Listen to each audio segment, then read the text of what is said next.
Good evening, everybody, and thanks for joining us tonight with the Cabin and Science Festival. We are delighted to be joined by Dr. Safia Debar tonight. She's going to be talking about the neuroscience of stress, and I think that's probably something we can all relate to after the last 18 months that we've had. I'm sure people have been stressed like they've never been stressed before. And so tonight, Safia is going to just talk us through how the brain reacts to that and what we need to know about it. So I'll hand over to Safia. Thank you so much, Karen, and thank you everybody for joining for this talk. And yes, what we'll go through is a whistle-stop tour of what I think the main things you need to know about your brain, and we will go through the neuroscience of stress. And obviously, if you have any questions, please let me know. So this talk really is to empower and raise awareness in terms of our neuroscience, because by gaining a basic understanding of your neuroscience, you can start to leverage your brain, you can start to introduce choice, and more importantly, you can stop blaming yourselves for how you are reacting to things. Because once you know why things are working the way they are, then we can be a lot gentler with ourselves, a lot more compassionate and understanding. So first of all, quickly, I will introduce myself. So about me, my first degree was actually in neuroscience. I then trained as a medical doctor, worked in hospital medicine in various specialties, and then academic medicine. I then did a master's in public health, and now I am a general practitioner in London with a special interest in neuroscience, neuroplasticity, and stress management. I certified at Harvard to run their stress management and resiliency training course.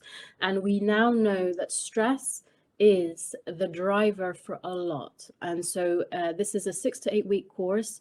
And when people are addressing their stress parameters and are gaining awareness of their neuroscience, we can see, and it is proven, that you have increased, better outcomes all through, across the board. So blood pressure, obesity, autoimmunity, everything is affected by stress. And this is why it is so, so important. Now, I want you just to think about what life could potentially look like if you were to take the power away from our negative thinking, the catastrophizing, the worry.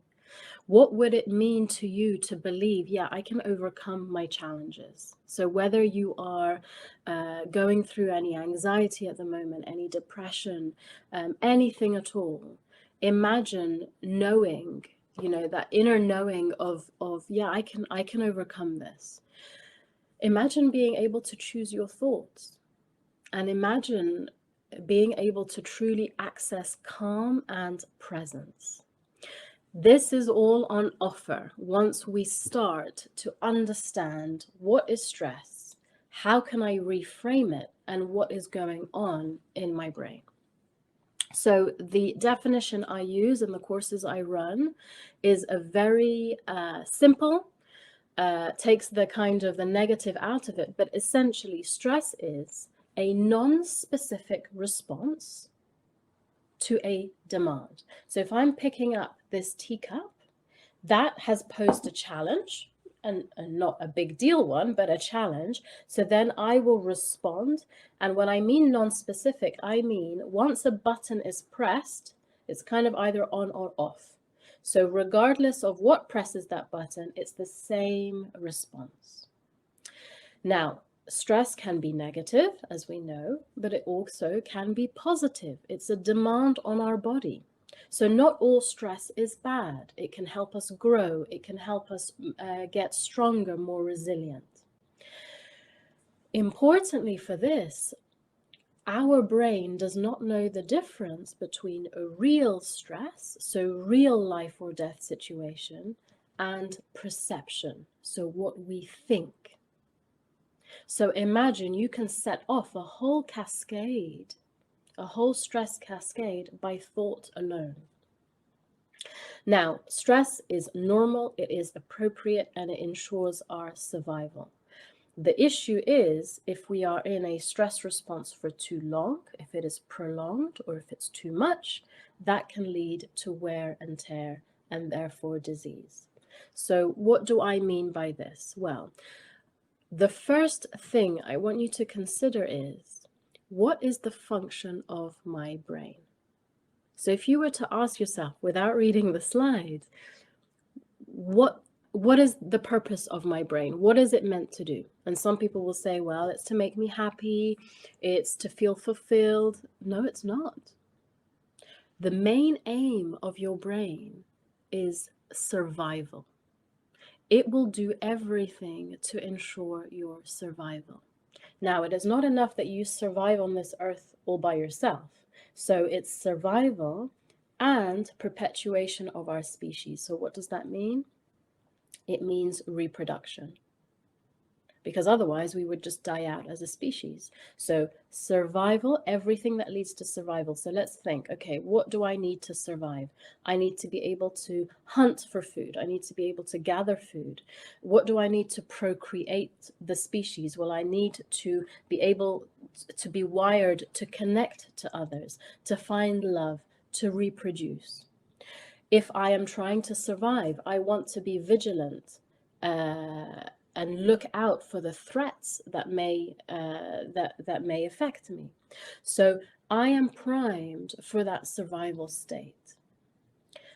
Now, that is my brain's ulterior motive. So everything you do, everything you, and any kind of pattern has once started as a protective mechanism to ensure your safety, your survival, or connection or attachment. Okay, so that's number one. Number two is, I want you to start imagining that you have two main operating systems in your brain. Okay, there's two ways. There's system A, system B, or however you want to call them. They are called, well, we'll just call them, one of them is your limbic system. Don't worry about the names, but this is your fight, flight, freeze. This is your stress response. So that's A. System B, or program B, is in your prefrontal cortex, which is the area just behind your eyes. And this is your regulating center. This is where you do your best thinking. This is your decision making, your emotional regulation. This is where we have access to wisdom and compassion and insight. Okay, so we can be functioning from our fight, flight, freeze. So this is our stress response. Or we can be functioning from our emotional regulated center. We sometimes call it the CEO of the brain. So this is where you're in your boardroom, you're making good, rational decisions, your mood is stable, and you have access to focus and attention regulation. Okay? Now, this will make sense through the following slide. So I want you to put your any distractions away and follow me as I talk you through the stress response. So we're all together, and imagine we see this guy. What happens in your brain?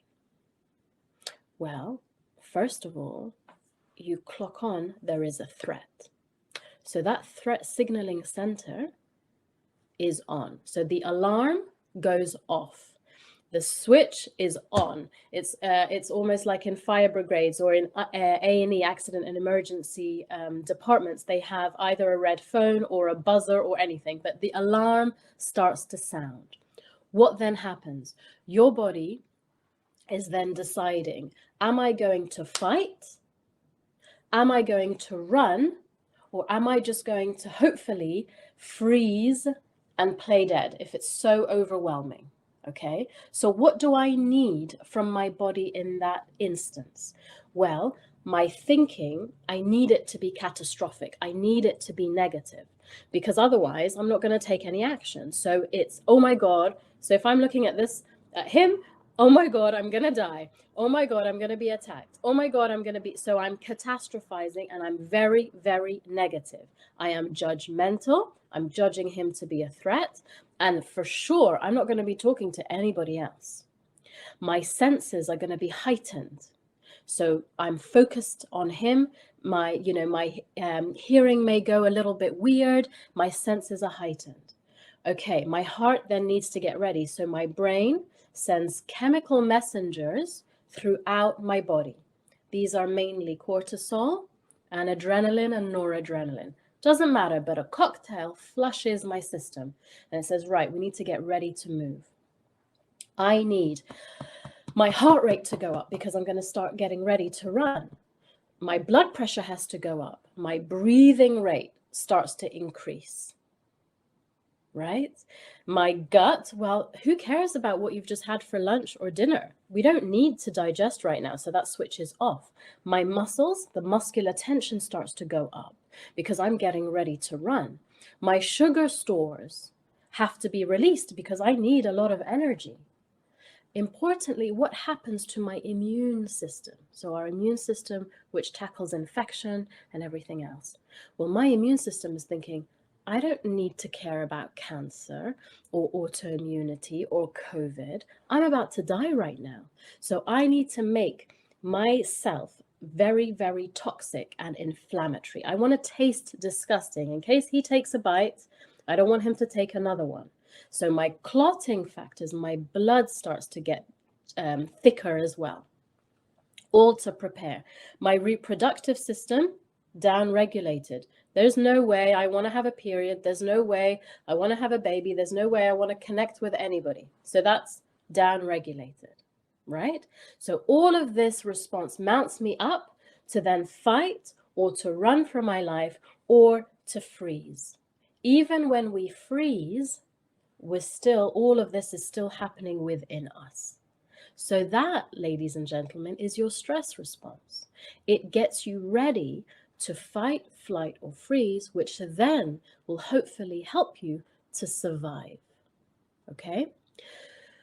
So that's where we're at. Now, the good news is he turns out to be vegan. So there is no threat. So he comes up and then he's like, oh, no, I'm not interested in humans. I'm a vegan. So then we can celebrate. Threat has gone. And now I'm going to talk you through the relaxation response. He's not going to eat me. I'm not going to die. I'm not going to be attacked. So then what happens in my brain? Well, I switch from that system, the fight, flight, freeze system, my stress system. Then that down regulates, that switches off and says, guys, false alarm, it's all good.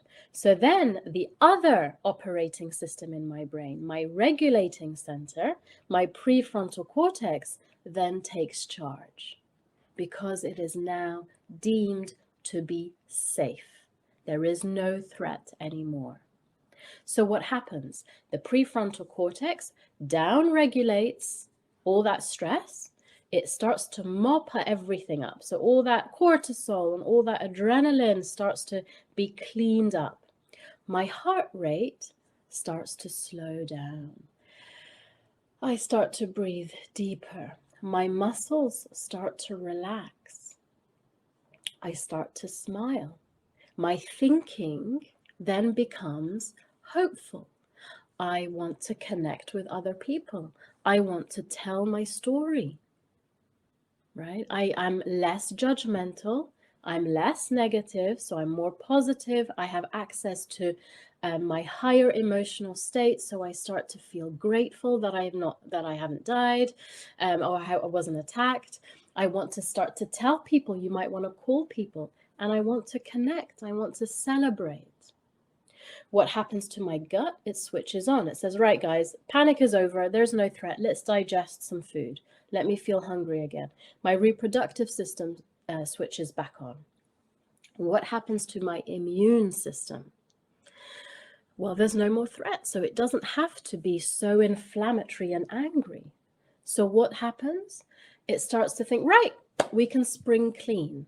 So all of those inflammatory cells are mopped up, they're down-regulated, and so you have antioxidation. So this means you're clearing up all of that stress, and the immune system then starts to think, it starts to spring clean.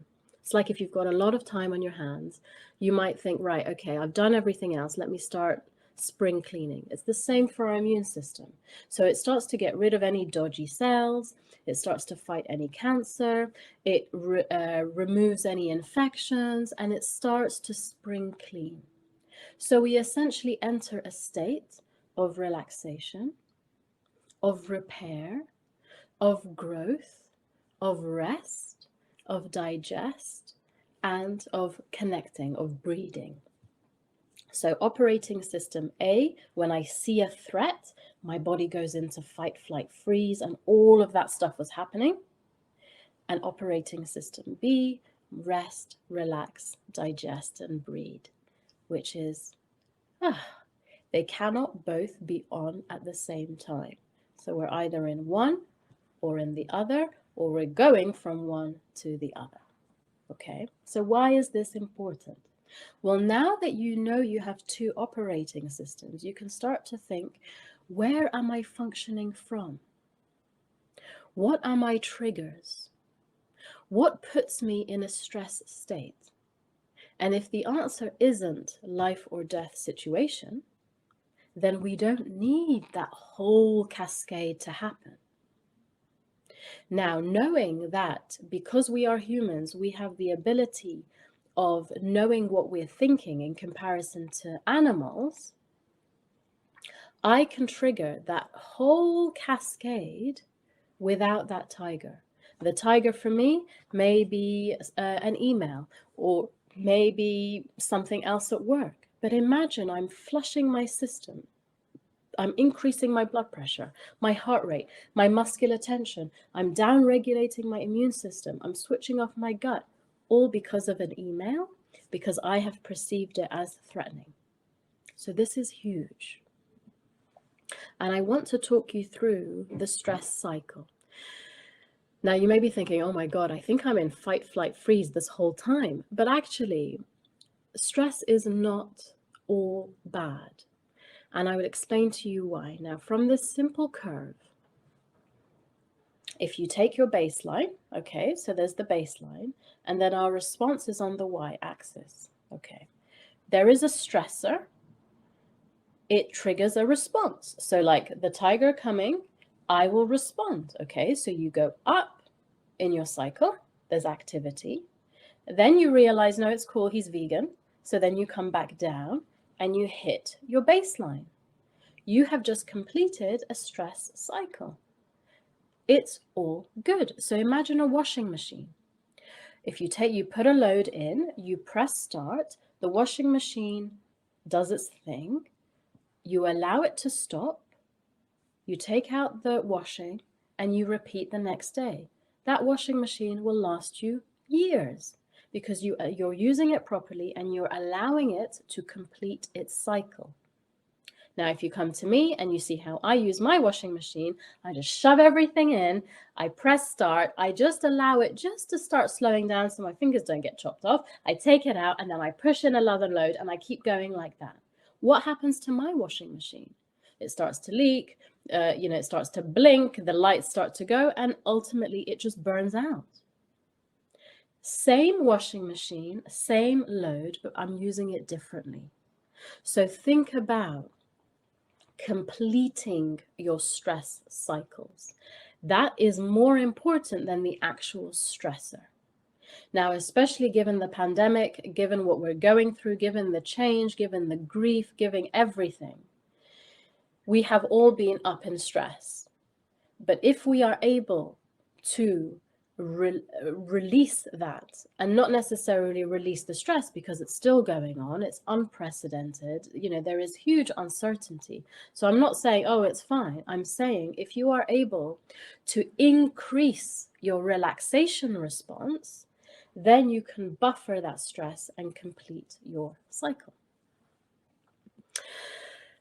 Now, why is this important? Well, imagine you are in a stress response, your blood pressure goes up, okay? It lasts more than a day. In fact, your blood pressure is up because of this stress response, because of a perception of something, a year, 5 years, 10 years. What happens? You become Hypertensive, you start having high blood pressure. What happens with your gut? Well, your gut switches off in that stress response. It's fine then. But after a month, after 2 months, you start developing IBS, irritable bowel syndrome. Your gut doesn't work so well.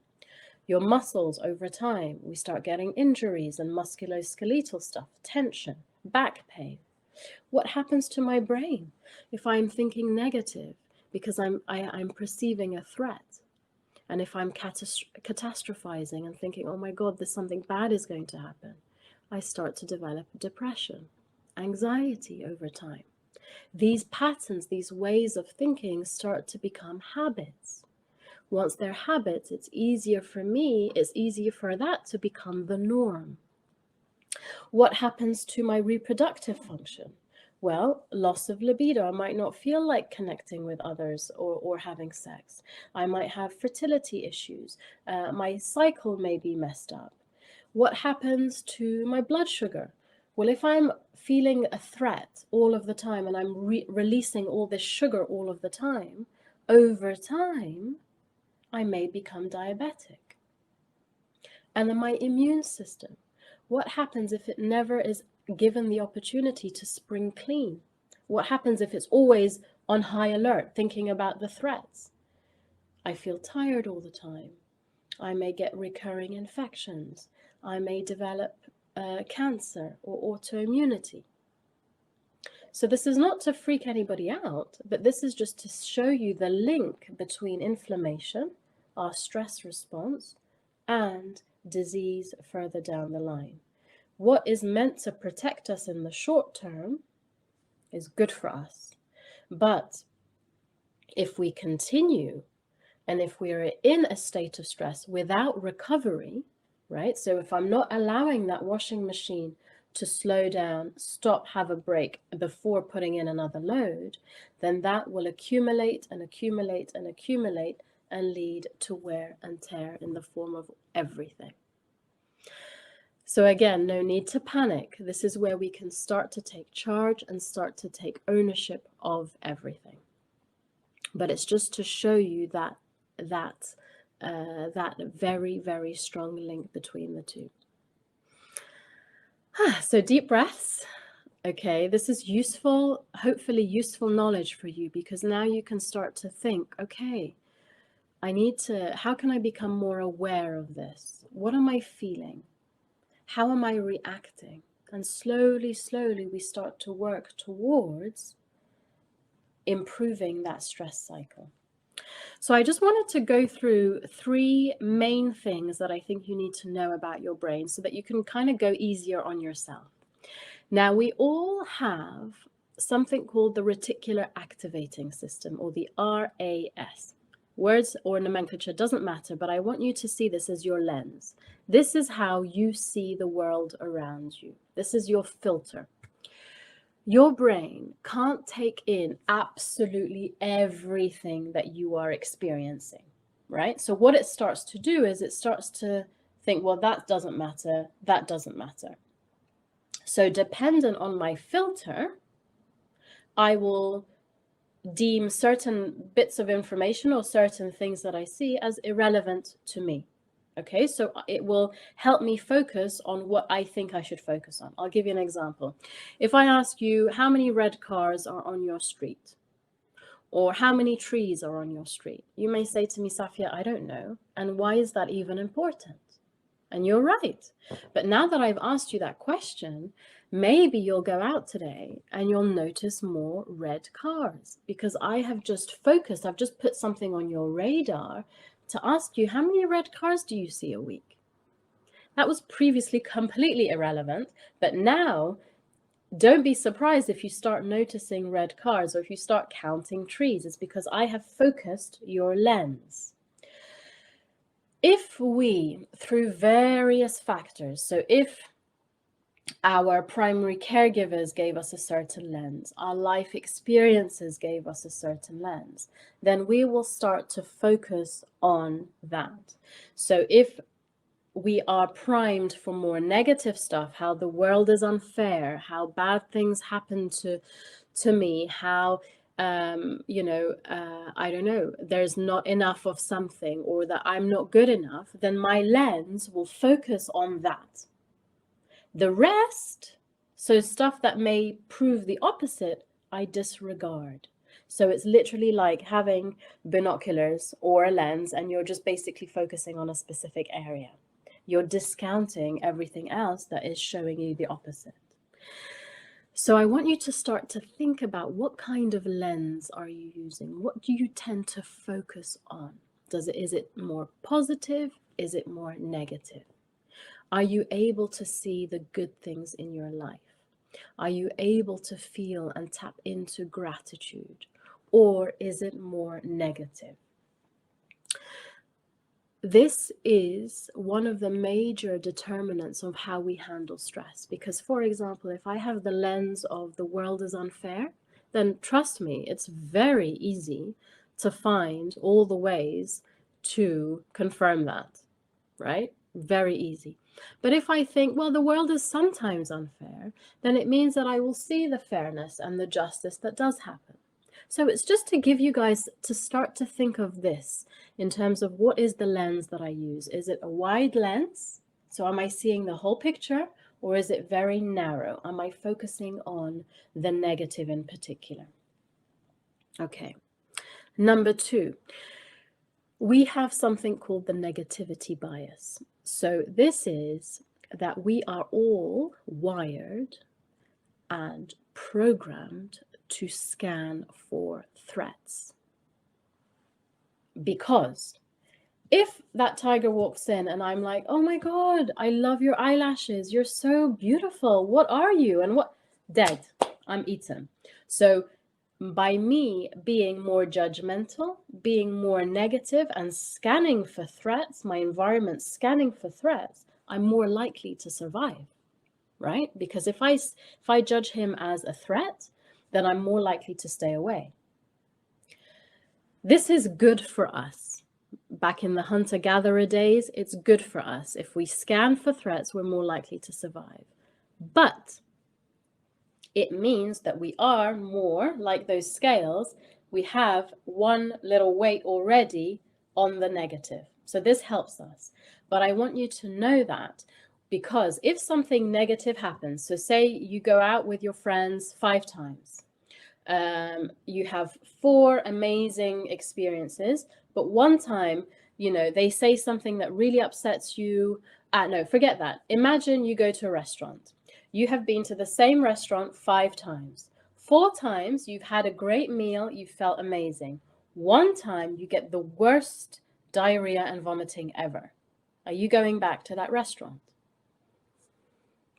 Maybe, maybe not, but you will remember that gastroenteritis more than you will remember the good meals that you've had, because a negative experience will have more weight on you than a positive one, than the reverse positive one. So we need to know that we're kind of more veering towards the negative. That is normal. We are biased towards it. It helps us to survive.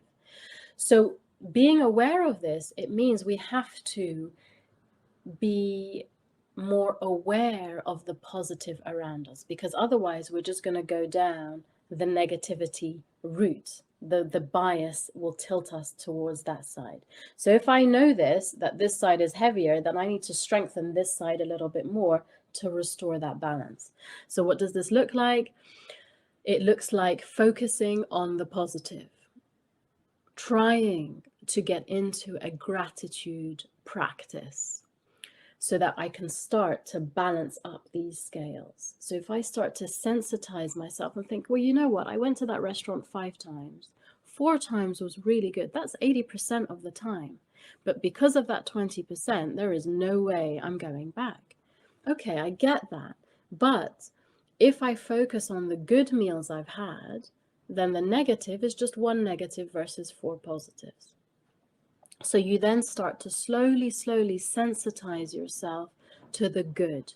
The more you sensitize yourself to the good, the more that focus, that lens, can focus on that, and the more you will experience the good. Because it's always been there, it's just that we have focused on other things.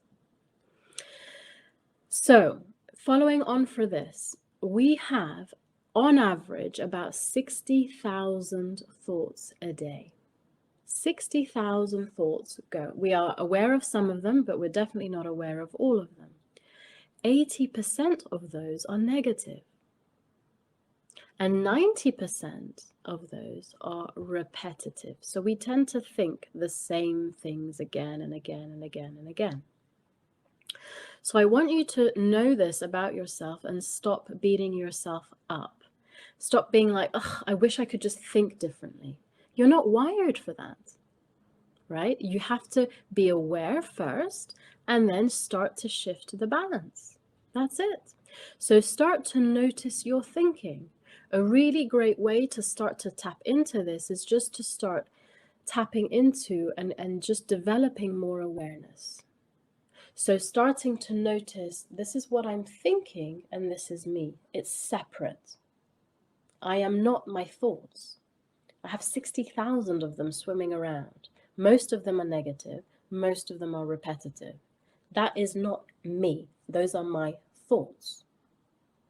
So by journaling, for example, by giving yourself a minute and then just writing everything down, by asking yourself what you think about a certain thing, what you think about yourself, what you think about the world around you, all of this, you start to get a flavor of what these thoughts are for you. And then you start to think, wow, it's quite negative, or there is some positive, or what are my belief systems?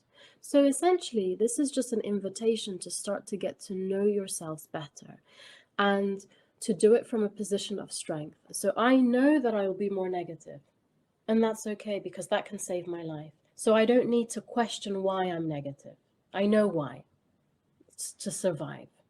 So now I'm just going to start to try and rectify that balance and balance up those scales. And as I said, as I started with, you are primed for survival at any cost. What does this mean? It means that we will favor survival and we will favor attachment over anything else. So safety. And safety for your brain doesn't mean necessarily safety as in I'm warm, I'm secure, and all of that. Safety for the brain means familiarity.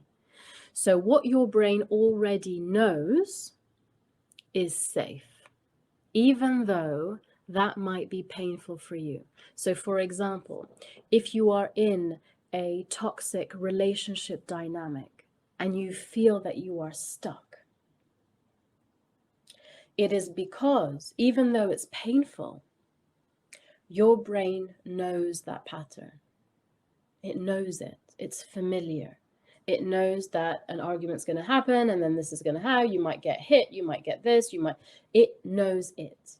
So to come away from that, it would be going from the familiar pain, yes, but it's still familiar, to the unfamiliar. And for our brain, that is very scary. It's scary. It involves more energy because then the brain has to create new pathways. So this is why it can be very difficult to leave a toxic dynamic, a job. This is why if we are using methods, overeating, over drinking, drug use, all of those things are to soothe us, right? They're self-soothing. They become habits. The brain then knows it. It knows when I eat, I will feel a little bit better, even though it's just the short term. And then even though the negative is there, it can't think like that. So know what your familiar is. Know what your familiar is that is helping your life. Know what your familiar is that is not helping your life. And then it's a question of slowly, slowly, slowly reassuring the brain, making tiny steps to the unfamiliar. So you then make the familiar that was unfamiliar more familiar. I've said familiar so many times, but essentially what I'm trying to say is what you know is familiar to your brain and represents safety, even though it may be destructive for you. So that's number one, safety. Connection. We are all wired to connect, and that's why some of us have struggled during the pandemic with self-isolation. We know that loneliness kills. We know that social support helps us. And if you've ever gone through very difficult times and you've had people there around you, that's how people can get through these things, because social support, connection, lowers our stress. It flushes out all of those negative, the cortisols and the adrenalines get flushed out.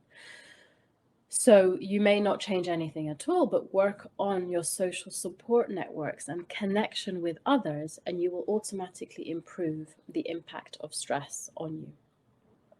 Food, we are all wired to enjoy food, because if we didn't, we would not be risking our lives, not anymore, but we would not be risking our lives to go and hunt for food. So food intrinsically makes us feel good. We are wired to conserve energy, and we are wired for the short term. It's like when that tiger comes and your brain is like, oh, but what about fighting COVID? It's like, who cares about that? I'm about to die right now. I am very, very short term. So if you know that you're trying to develop a better habit, or eat healthier, or be mindful about something else, know that your brain is going to object, and that your brain wants to go for the short term. So if you know these things about yourselves, you don't need to beat yourself up about having low willpower or low motivation. We don't need that. Work with your brain, leverage your brain. Use it, don't fight it. So just remember that every behavior, every pattern, every coping mechanism started as a protective or a survival mechanism, or to avoid pain. That's why. It's not because you're a bad person, or you're not good enough, or you're not worthy enough, or you're not strong enough. It's not about that. It's about that was what your brain used to protect itself. That is what your brain used to help itself survive or avoid pain. So this is where we can inject a bit of acceptance, some love, and some compassion and understanding into our patterns. Because once you are in that place, then you're not beating yourself up, you're not being self-critical. You are kind of like, okay, I accept this, I accept where this has come from, I accept why I'm drinking too much, I accept why I'm doing X, Y, Z. It's to avoid pain, it's to escape, it's to feel better, it's to whatever. Okay, I get this. Now, how can I use my brain to try and move? Because this, I've realized, is not good for me. It is affecting different areas of my life, and it is causing suffering. So once I decide, I'm then becoming more aware of my patterns, what I'm thinking, what I'm feeling, and how I'm reacting. And please do not, I know that we're wrapping up. I can't believe we're in November already, but New Year's is coming, New Year's resolutions. We have this wave of willpower, and then 2 weeks later, crash and burn. So by all means, New Year's resolutions I love, but we're not relying on willpower here. Willpower is a wave. It comes up and it comes down. It is more about understanding your neuroscience and going deeper in the patterns to try and shift them. I just thought I would go through a few questions that I get asked a lot in my practice, and then we can go to questions and answers. So I get told a lot, so Dr. Debar, I know what you're saying, but we are all anxious in my family. Like, we're all like this, and you can replace anxiety with anything. It's genetic, it's my genes, it's my bad genes. Can I really change? When this is how I've been all my life? And the answer, of course, is yes. Why? We used to think that the brain was fixed, right? We used to think that once you hit your teenage years or your early 20s, that's it. Your personality is formed, your beliefs are formed, that's it, there's no shift. That is no longer the case. So there is something called neuroplasticity. What does this mean? It means that our brain is malleable, it's plastic, it changes dependent on our experiences and our thoughts and the people around us and our inner dialogue. So 100% there is hope. You can change your patterns no matter how old you are. Yes, it is easier when we are younger because the brain is more plastic, so it's easier to learn a language when you're younger. You are more likely to kind of, absorb it all. But certainly neuroplasticity happens throughout our lifespan. So we can mold our brain how we wish. How is stress making my medical condition worse? Well, I alluded to it. So inflammation is the basis of it. If I am in my stress response, if I'm freaking out about something that I need to do and it is perceived by my brain as a threat, then my blood pressure is going to be up. My muscular tension is up. I'm shallow breathing. My immune system is going to be more inflammatory. So any medical condition that I may have will be exacerbated by it. So the root, the kind of common denominator is that of inflammation. If we can reduce our inflammation, then we will definitely improve our health outcomes.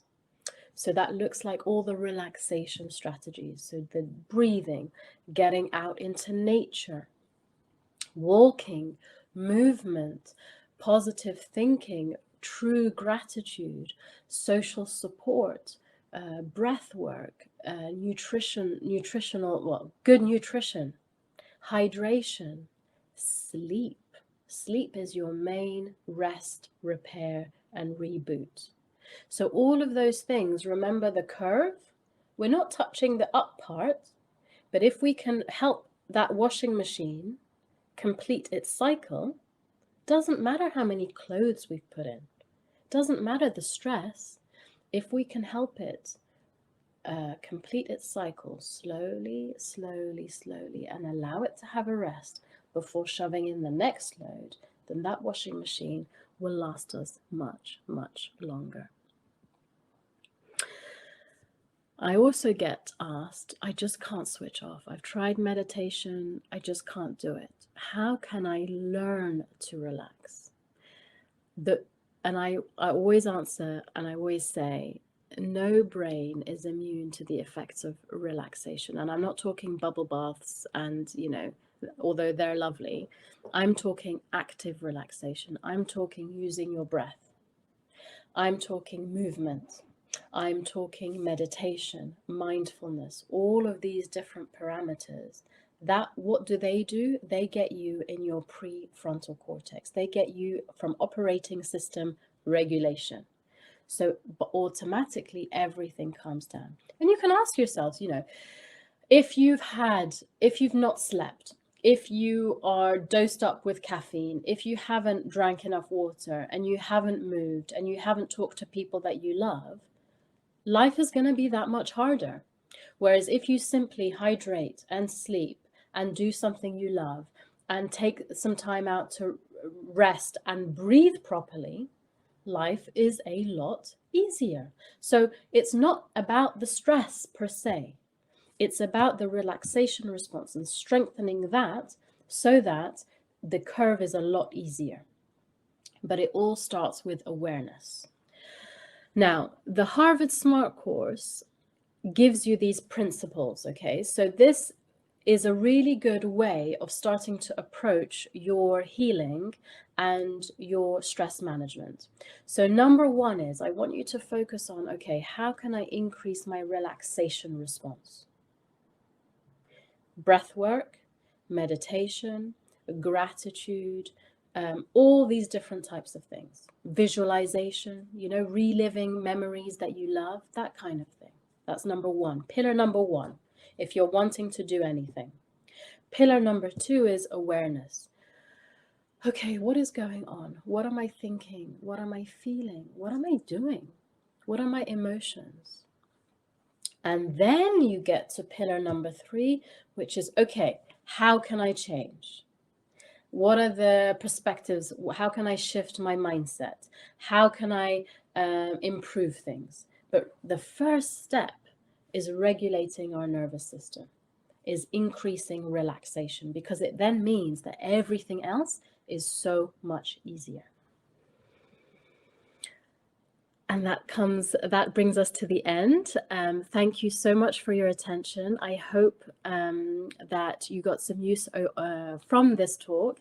And I would encourage you to, before you move on, is just to write down 2 or 3 things that you have learned, and to do it now. Because when we're in the moment, there's that momentum, okay? But as soon as something else happens, life can sweep us away. So 1 or 2 or 3 things that you have learned today, and 1 thing that you want to do more of, 1 thing you want to experience less of. Okay, so this is just to make a tiny decision and a commitment to yourselves. And it may mean, I'm going to breathe more. I'm going to enroll in a breath, I'm going to try a meditation. Every day I'm going to try and have a mindful shower where I'm completely in it. Something. Because if we buffer our stress 1% a time at a time at a time, this time next year, you're in a completely different place. If you are on Instagram, you can follow me at Dr. Safdeb. Otherwise, feel free, if any questions, any comments, anything at all, you can get me at rqwellness.com. And it's been a pleasure. Thank you so much, and I hope you enjoyed it. Thank you so much, Dr. Safia. That was amazing. Actually, I have to say, because we've all, I suppose, we all think we know that we're stressed and what stress does to us. But those analogies, they just make it so clear. I just wanted to ask a few questions. Do people know that they are stressed? So when you're talking about being in that fight or flight situation, I suppose we would recognize that in ourselves if there was a tiger standing looking at us. But do people recognize it in themselves when they're sitting at their computer and they feel under pressure at work, or their children are going crazy and they just don't know what to do? Like, do people recognize that they are in that state, or is that what's doing all the harm, that people aren't aware that they're so tense and stressed? Yeah, great question. Really good question. And I would say to you, a lot of people don't know. They know that something is off, but often we go into autopilot. And if you have small children, I mean, it's literally, constant. Or if you're juggling work and this and homeschooling and working from home, and you don't really have time to get off that treadmill. So what I find is people ending up in my office is because something has brought them. And if we go through like the symptoms from the top, it can be depression, anxiety, inability to switch off. I can't sleep, Safia. I have palpitations. I just feel like I can't get a full breath in.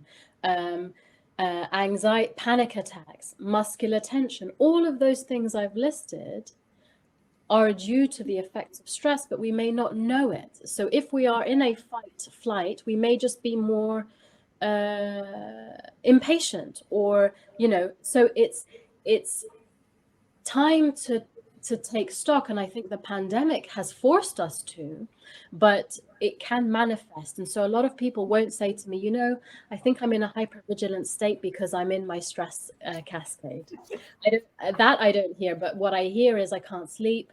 I'm having relationship issues. I'm feeling tense. I'm feeling nervous. I'm feeling overwhelmed. There's just so much noise. I don't know who I am anymore. It's all of these kinds of things. And it's because we're in that, and just think of it as you're in that spinning. Your washing machine can work fine, but allow it to come down. So if you're just going at it, continuously, that's not sustainable. And then another thing I was going to ask you, I suppose, I know you're based in the UK there, and things have opened up a lot, a lot longer there than they are here. But I suppose here in Ireland, people have just started going back to the office more. And you had mentioned there that social support lowers stress. Are you finding, or are people reporting to you that getting back to the office is actually good for them? And Yes. you talked about there about not having that inability to switch off. And I suppose that's something, even from talking to my own friends, we would have found that, you know, you were working at home, you were living at home, you were rearing your children at home, you were cooking at home, you were doing everything at home since, you know, COVID hit us. And then to get back to that office, you know, there is that sense of, you know, now I'm somewhere else doing, you know, what I need to be doing at, you know, the given time or whatever. Is that something you're seeing overall? Yeah, so I think we're probably then maybe a few months ahead. So what I saw is people, there are different kind of categories. You might have been working from home and actually, if introvert like me, kind of quite liked it, you know. Now, a lot of people, the boundaries of home and work were completely, you know, your bedroom becomes your office, becomes the kitchen, becomes everything is just kind of, there's no more commute, and so there's no more defining of I'm at home, I'm at work, you know. And so everything then just gets intertwined, and then there's no rest. So for that, it's a good thing to get back into a different environment and to start to connect. A lot of people have forgotten how to connect with others. So it's and also there's the background in some people, the worry about COVID and transmissibility and all of these things. But no, social support is a massive buffer. Good quality social support, whether it be emotional, whether it be practical support, whether it be a sense of belonging to a community, is very, very, very important. It floods your brain with oxytocin, which is the cuddle hormone, and serotonin, which is the feel-good hormone. So it automatically buffers our stress. But as you guys are making the transition, expect it to be challenging at times. So our brain likes order, it likes predictability. So try wherever you can to, you know, like if you are not commuting yet, have it so that you still have scheduled in your commute time. Even though you might just be walking around your house, it is very important to get some of that time outside, some to be able to switch off. It's like if you've got 100 tabs opened on your computer, you can only really look at one at the same time. So try not to mix things as much as possible. But it's no doubt been a super challenging time, and to accept that, to allow that, to know that gives us a bit of respite in itself. Brilliant. And then just the last question, because I know we're running close in time here. Have you any advice for how to help children who might be in stressful situations, or how to spot if children or young adults are in that that heightened stress state? So children and young adults may manifest it differently. So any change is a stress on our system because we're going from using one pathway to another. So the main thing that I would say with respect to children is allow it. And as primary caregivers, as teachers, or anyone that's involved in the care of children, it's important to hold that space for them. Allow them to complete their cycle. They're very good at it. It's just that we as parents or primary caregivers or we don't like it because you don't want to see your child in pain or suffering. But I would say if you can regulate your nervous system and perhaps share this in a obviously simpler way, in that, you know, we go up and then we come down. So that coming down is what I would say is allow them to express. They are going through massive transitions, and more so than us, they need more social connection. You know, they're not, I mean, I struggle on Zoom. I've had to do my online courses on Zoom.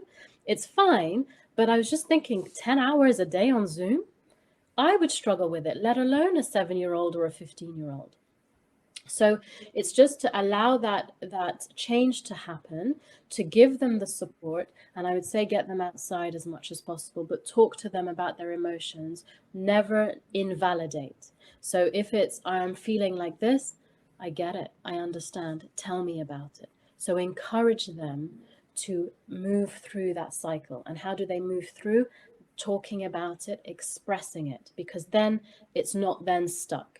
Because if it's, oh, I'm feeling like this, or they're lashing out, or you're noticing different behavior patterns and saying, don't do that, or no, don't worry, it's fine, don't worry about it, you're keeping them stuck. So allow them to express, name the emotions. So yeah, it is hard. It is hard.